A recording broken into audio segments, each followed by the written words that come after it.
If you're a fan of Jumanji, then stick around, because you're about to discover 15 facts you never knew about the original Jumanji starring Robin Williams. You may not have known that Jumanji was based on a children's book that was published in 1981 by Chris Van Allsburg, who also wrote The Polar Express. Even though Robin Williams turned out to be the perfect choice to play Alan Parrish, there were a lot of talented comedians and action stars that were considered for the role. Tom Hanks was the top pick, but some other notable contenders were Chevy Chase, Bill Murray, Harrison Ford, Mel Gibson, Michael Keaton, and Arnold Schwarzenegger. According to author Chris Van Allsburg, the Zulu word Jumanji means many effects, which alludes to all the dangerous consequences of playing the game. But Robin Williams, being the jokester that he is, would often tell people all sorts of crazy things that it meant, like that it was a Hebrew-Italian restaurant, or that it was an island in the Caribbean.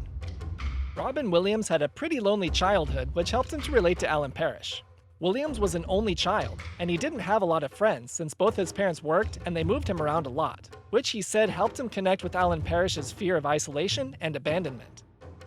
Kirsten Dunst played the young Judy Shepard, but an audition tape that surfaced in recent years shows if she didn't get the part, the role could have gone to a young Scarlett Johansson. Peter was played by Bradley Pierce, and if you ever thought his voice sounded familiar, it's because he was the voice of Chip in Disney's Beauty and the Beast. Kirsten Dunst is a lot taller than her co-star Bradley Pierce, which makes her look a lot older than him, but in reality they're only 6 months apart. To film the opening of the Stampede, the wall was actually destroyed by a Steel Rhino, and then they composited footage of Robin Williams into the shot.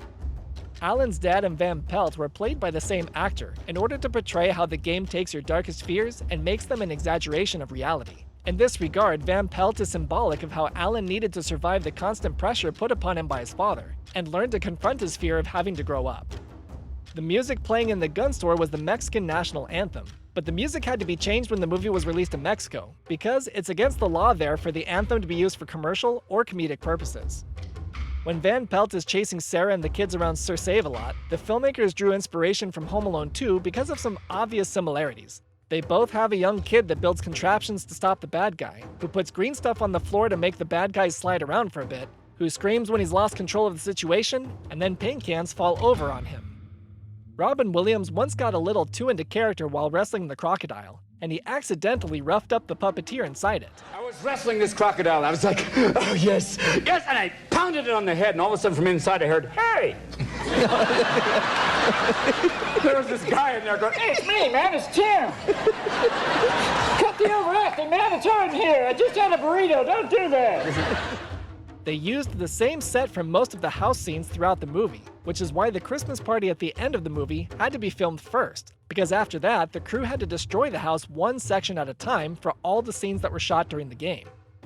There was a little bit more to the final scene that got cut from the movie, which shows Alan and Sarah giving the kids a pair of jungle-themed sneakers called Jumanjis.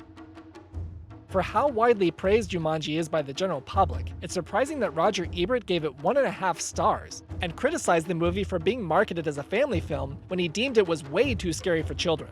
There might have been some truth to that though, at least for Robin Williams, because he reportedly wouldn't let some of his younger kids see it until they were older. Click on the playlist up above for more facts about other Robin Williams movies, or click the suggested video down below to discover more fun facts about your favorite films.